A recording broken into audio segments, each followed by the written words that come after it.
Bismillahirrahmanirrahim. Assalamualaikum warahmatullahi wabarakatuh.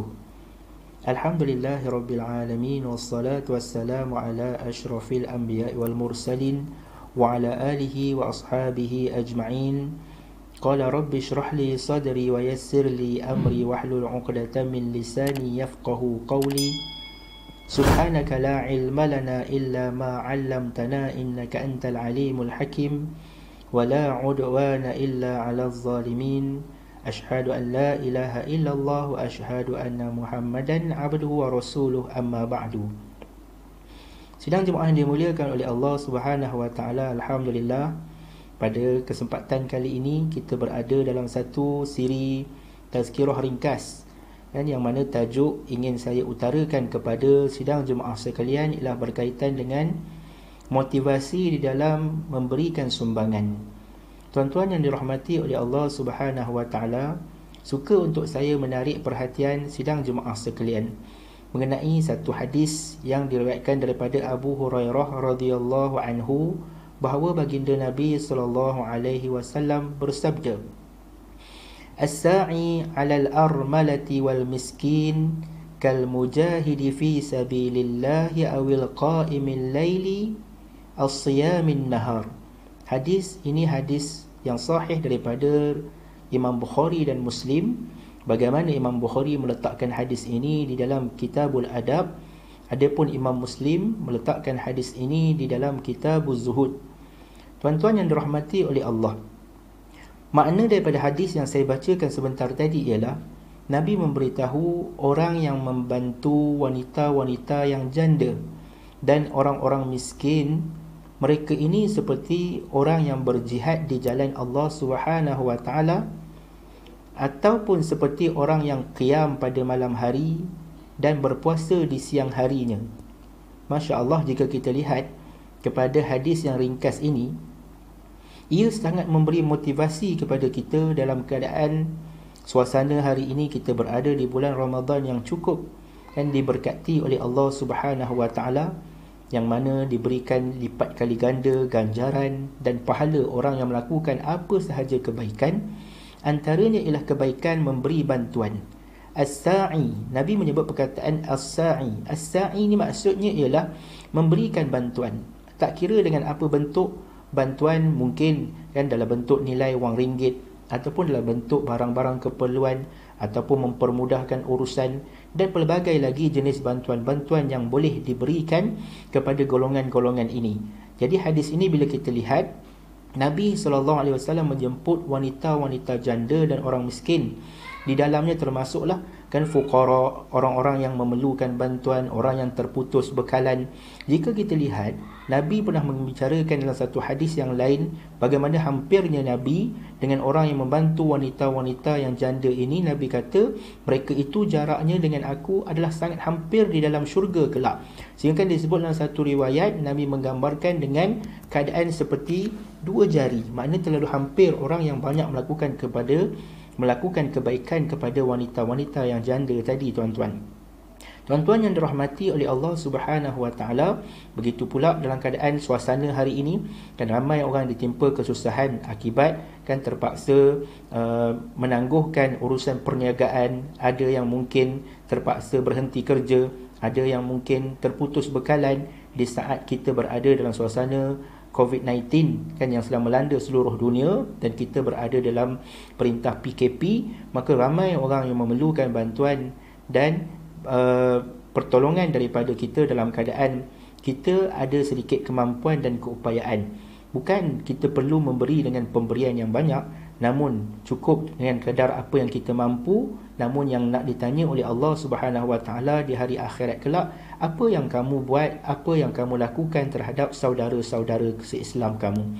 Tuan-tuan yang dirahmati oleh Allah, jika kita lihat dalam hadis yang lain, baginda Nabi SAW membicarakan mengenai satu orang yang tidur dalam keadaan lena, walhal jiran tetangganya tidur dalam keadaan kelaparan. Tidak sempurna iman mereka, kata baginda Nabi SAW. Jadi tuan-tuan, di dalam kita nak membincangkan hadis ini, saya ingin bawakan kepada sidang jemaah sekalian ada beberapa kisah motivasi yang mungkin kita boleh ambil pengajaran yang kita boleh ambil perhatian. Dan seperti mana yang dinyatakan oleh Syekh Abdullah Nasih Ulwan, sejarah itu membuktikan realiti apa yang disebutkan. Jadi kita nak sebutkan perkara ini, pertama sekali ialah kita nak memperjelaskan bagaimana diri baginda Nabi adalah seorang yang sangat dermawan. Dermawannya baginda hinggakan baginda tidak mengumpul kekayaan. Datang satu orang dan minta sesuatu daripada baginda Nabi SAW, Nabi serahkan. Kemudian Nabi serahkan lagi barang yang ada. Kemudian dia minta Nabi serahkan sehingga tidak ada apa pun baki yang ada pada diri baginda Nabi SAW. Tuan-tuan yang dirahmati oleh Allah, ingin pula saya bawakan satu kisah. Kisah ini bagaimana kan Abdullah bin Ishaq menceritakan, menurut Muhammad bin Ishaq, bukan Abdullah bin Ishaq, menurut Muhammad bin Ishaq, di satu ketika di Madinah, tuan-tuan, kan orang-orang Madinah menjadi tertanya-tanya, siapakah yang menghantar bantuan kepada mereka dalam keadaan mereka tidak pernah rasa susah, mereka tidak pun pernah putus bekalan, mereka tidak pernah kehabisan gandum di rumah masing-masing. Sentiasa ada sahaja bekalan yang muncul di hadapan rumah mereka dalam keadaan mereka tidak mengetahui siapakah yang melakukan kebaikan tersebut. Maka tuan-tuan yang dirahmati oleh Allah, sehinggalah satu ketika bekalan sudah tak sampai lagi ke rumah masing-masing. Dan sejak daripada kematian seorang yang bernama Zainal Abidin bin Husain radhiyallahu anhu, beliau meninggal dunia, maka bekalan dah terputus, dah tak ada dah orang hantar bekalan. Jadi tahulah orang-orang Madinah bahawa selama ini yang menghantar bekalan kepada mereka adalah seorang yang bernama Zainal Abidin bin Husain radhiyallahu anhu, yang mana dia ni bersusah payah setiap hari hinggakan orang yang menguruskan jenazahnya memberitahu di saat dia menguruskan jenazah Zainal Abidin ini, terdapat kesan lebam di tengkuk di bahagian belakang badan Zainal Abidin akibat daripada kerja keras, kerja berat yang dia buat, iaitu mengangkat gandum-gandum dengan dirinya sendiri untuk diagihkan, dihantar ke rumah fuqara wal masakin, dalam keadaan dia melakukan kebaikan dan tidak mengharapkan namanya itu disebut-sebut sehingga orang tak tahu pun, dan orang tahu masa bila? Sesudah kematiannya, kerana dah tidak ada lagi orang yang menghantarkan bekal ataupun sumbangan kepada orang-orang fakir dan miskin di Madinah pada ketika itu. Kemudian kisah motivasi yang kedua berkaitan dengan orang yang menginfakkan ini adalah kisah yang diceritakan daripada Al-Lais bin Sa'ad. Bagaimana Al-Lais bin Sa'ad ini merupakan satu orang yang berjaya di dalam urusan perniagaan dia, dan setiap tahun beliau telah memperolehi hasil daripada perniagaannya ialah sebanyak 70,000 dinar. 70,000 dinar dia memiliki keuntungan daripada perniagaannya. Namun tuan-tuan yang dirahmati oleh Allah, Lais ni tadi dia tidak pernah membayar zakat. Tak pernah bayar zakat dalam erti kata bukan dia engkar pada perintah bayar zakat. Tak sempat pun duit itu nak terkumpul dengan jumlah 70,000 tadi untuk mewajibkan dia bayar zakat. Duit itu telah diinfakkan, duit itu telah disedekahkan, hingga akhirnya bila sampailah cukup dia punya haul, cukup dia punya tempoh dia, maka tidak ada pun duit yang mencukupkan bagi diri dia untuk membayar zakat. Maka tuan-tuan yang dirahmati oleh Allah, satu ketika beliau ini pergi beli rumah lelong. Kan ada orang offer untuk jual rumah lelong, dia pun hantarlah wakil dia untuk membeli rumah tersebut. Maka bila saat wakil dia datang kan nak tengok rumah tadi, maka keluarlah kan anak-anak yatim, orang-orang fakir daripada rumah tersebut, wanita-wanita yang lemah. Anak-anak fakir ini merayu-rayu supaya kan rumah mereka itu tidak dibeli. Sampailah kepada perkhabaran cerita tadi kepada Al-Lais, maka Al-Lais pun menuju ke rumah yang dia cadang nak beli tadi. Maka dia pun berjumpa dengan anak-anak dan wanita-wanita yang lemah yang tinggal dalam rumah tersebut. Dia kata, mulai saat ini rumah ini adalah kediaman kalian, dan aku akan memastikan setiap hari bekalan keperluan kehidupan harian kalian tidak akan diabaikan. Bukan setakat dia beli rumah, dia infakkan rumah tadi kepada anak-anak yatim, bahkan dia berjanji akan menyediakan keperluan makan, minum, pakai kepada anak-anak yatim tersebut. Masya Allah, kan hebat satu orang yang bernama Al-Lais bin Sa'ad. Moga-moga kita dapat berusaha, dapat dipilih oleh Allah untuk menjadi seperti Al-Lais. Tuan-tuan yang dirahmati oleh Allah, ada satu kisah yang ketiga. Kisah ini berlaku kepada Abdullah ibn Mubarak. Abdullah ibn Mubarak ini merupakan satu orang tokoh hadis, kan, ulama hadis yang hebat. Pada satu tahun musim haji, tuan-tuan, Abdullah bin Mubarak bergerak, kan, dengan sahabat-sahabatnya, diikuti dengan pembantunya untuk menunaikan ibadah haji pada tahun tersebut. Namun sampai di tengah perjalanan, sampai di sebuah daerah, mereka melihat ada seekor burung yang telah mati. Lalu Abdullah berkata kepada pembantunya, nanti ambilkan burung ini dan nanti buangkan di tempat sampah. Bila sampai di tempat sampah, kan, pembantu dia ambil burung tadi, buang di tempat sampah. Abdullah ibn Mubarak ni dia jalan lewat sikit, dia berada di bahagian belakang sikit. Bila mana dia sampai di tempat pembuangan sampah tersebut, dia lihat ada satu orang wanita beserta dengan anaknya pergi ke tempat sampah untuk kutip apa yang dibuang oleh sahabat-sahabat dia yang telah berlalu tadi. Maka bila lihat, rupanya wanita itu kutip bangkai burung tadi. Maka Abdullah bin Mubarak tanya, apa yang kamu nak buat dengan bangkai burung tersebut? Dia kata, kami orang fakir, orang susah, tidak ada makanan, kami nak ambil burung ini untuk kami jadikan rezeki kami. Maka tuan-tuan, kan, pada hukumnya kita sebagai orang Islam tak boleh makan bangkai. Namun jika sampai tahap darurat, kan, tak ada langsung bekalan hingga akhirnya boleh menyebabkan kematian, maka ketika itu diharuskan dengan qadar untuk meneruskan nyawa. Maka terkejutnya Abdullah ibn Mubarak, maka dia pun cepat-cepat pergi kepada sahabat-sahabat dan pembantunya. Ditanya kepada pembantu dia, dia kata, wahai kalian, berapakah jumlah bekalan yang kita miliki, kan, untuk menuju ke Mekah? Maka kata pembantu dia, kita ada lebih kurang dalam 1000 dinar. Maka kata Abdullah ibn Mubarak, tinggalkan hanya 20 dinar sahaja untuk kita kembali ke Bandar Marwi. Bandar Marwi, bandar mereka tinggal.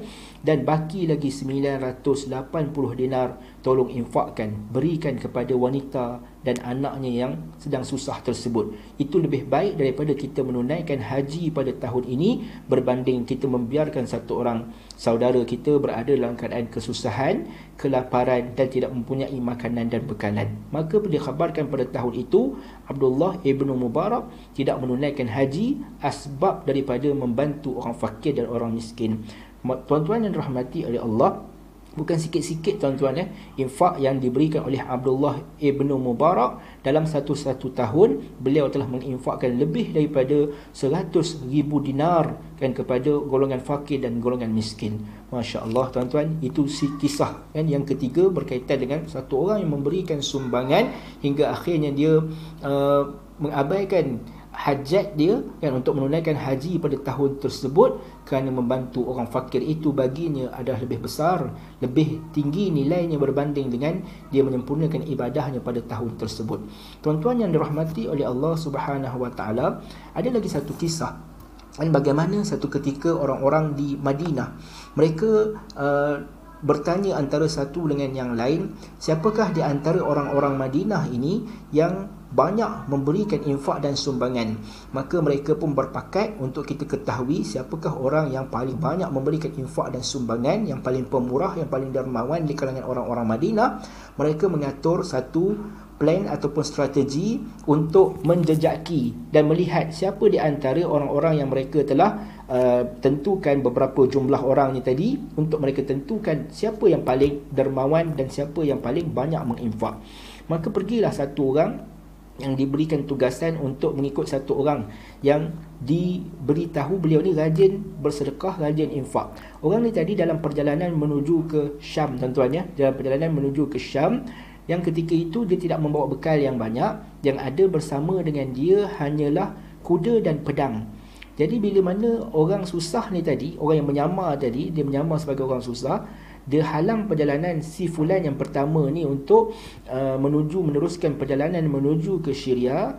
Maka dia kata, tuan, saya ni orang fakir, orang susah, maka boleh tak kalau tuan berikan saya sedikit bekalan? Maka tanpa ragu-ragu tuan-tuan, si fulan yang pertama ni apa yang diberikan tuan-tuan, dalam keadaan dia bukan tidak bawa duit, dia bukan tidak berduit, tapi dia tak bawa duit yang banyak. Yang dia ada ketika itu ialah pedang dan kuda dia tuan-tuan, maka diinfakkan kudanya tuan-tuan. Kalau kita lah tuan-tuan, ada itulah satu-satu kenderaan kita, belum sampai tahap itu rasanya kita nak menyampaikan infak dan sumbangan. Betapa pemurahnya beliau, kan, beliau memberikan kudanya, lalu orang yang menyamar tadi ambil kuda tersebut dan bawa menuju ke Madinah semula tuan-tuan. Orang yang kedua, kan, dia pergi ke rumah si fulan yang kedua pula. Maka bila mana dia beri salam di rumah tersebut, dia pun mengaku dia sebagai orang fakir, dia orang miskin. Yang keluar daripada rumah tersebut adalah pembantu dia ataupun khadam dia. Jadi dia kata, kan, tuan, dia kata, boleh tak kalau saya nak dapatkan sedikit bekalan, saya nak dapatkan sedikit bantuan. Maka khadam dia pun keluar sambil memberikan 1000 dinar. Khadam dia, tahap khadam tuan-tuan, kan, tahap pembantu dia boleh berikan 1000 dinar mudah-mudah sahaja. Bayangkan kalau tuan, kan, punya rumah tadi, tuan punya diri, saya rasa bukan setakat 1000 dinar, bahkan mungkin lebih lagi. Maka orang yang menyamar yang kedua tadi pun balik menuju ke tempat perkumpulan mereka. Dia kata, si fulan telah memberikan kepada aku 1000 dinar. Kan, orang kata, wah, ini kira hebat ni, kan, satu orang yang kaya melalui khadamnya boleh berikan 1000 dinar. Okey, orang yang ketiga tu tuan-tuan pula, kan, yang menyamar tadi pergi ke rumah orang yang ketiga untuk ketahui bagaimana pemurahnya si dia ni tadi. Maka bila bagi salam, keluarlah si tuan, si fulan yang ketiga tadi bersama dengan 2 orang pembantu, 2 orang hambanya, kan, dalam perjalanan dia nak menuju ke rumah Allah Subhanahu Wa Taala, nak menuju ke masjid. 2 hamba ni tadi pimpin dia, kan, nak bawa dia pergi ke masjid. Jadi dia pun sampai depan rumah bagi salam, pun nyatakan hajat yang dia kata, saya memerlukan bantuan. Maka si buta ni tadi, dia yang ketiga ni lelaki buta tuan-tuan ya. Sebab tu dia ada pembantu tu nak bawa dia pergi ke masjid. Dia kata, buat masa ini saya tidak memiliki apa-apa, melainkan saya ada 2 orang hamba ni. Ambillah hamba ini untuk, mungkin tuan boleh jual dia, atau tuan boleh ambilkan ia sebagai manfaat kepada diri tuan, dan saya serahkan kedua-duanya kepada tuan. Maka hamba tu pun pergilah. Maka yang ketiga dia tanya, habis macam mana tuan nak uruskan urusan tuan nak pergi ke masjid dan sebagainya? Dia jawab, kan, aku memiliki Allah yang akan membantu menguruskan urusan diriku. Allahu Akbar tuan-tuan. Dan betapa besar yakin dia yang dia ada Allah. Sebab tu kita kadang-kadang kita letak hashtag macam-macam, kan. Mungkin saya boleh nak cadangkan pada tuan-tuan, kita letak hashtag Allah kan ada, kan. Kita ada Allah tuan-tuan, dan yang kita yakin bahawa setiap orang yang memberikan sumbangan, memberikan infak, memberikan apa sahaja kebaikan, pasti Allah akan memberi balas yang lebih baik. Tidak di dunia, Allah akan berikan di akhirat. Allah akan berikan dengan jumlah yang lebih lagi yang tidak kita sangka-sangka. Bagaimana dalam satu ayat Allah Subhanahu Wa Taala menyebut dalam Al-Quran, a'udzubillahi minasyaitonirrajim, wa may yattaqillaha yaj'al lahu makhraja wa yarzuquhu min haitsu la yahtasib. Siapa yang bertakwa kepada Allah, Allah akan, kan, jadikan baginya jalan keluar, dan Allah akan kurniakan rezeki daripada yang tak disangka-sangka. Maka sedikit tazkirah pada kali ini tuan-tuan, sedikit kisah-kisah motivasi berkaitan dengan orang yang memberikan sumbangan pada kali ini, agar dapat menjadi inspirasi kepada diri kita dan motivasi kepada diri kita untuk kita jadi baik seperti mereka dan mendapat tempat di sisi Allah Subhanahu Wa Taala. Dan segala yang baik dan buruk itu adalah daripada Allah Subhanahu Wa Taala, disandarkan di atas sedikit kekurangan yang mungkin ada dalam diri seorang hamba. Moga mudah-mudahan kita akan memperbaiki diri kita, mempertingkatkan diri kita untuk menjadi orang yang sempurna di sisi Allah Subhanahu Wa Taala, yang mulia, yang baik di sisi Allah Subhanahu Wa Taala dalam kehidupan di dunia dan di akhirat, insya-Allah. Qulu qawli hadza astaghfirullahalazim li wa lakum. Assalamualaikum warahmatullahi wabarakatuh.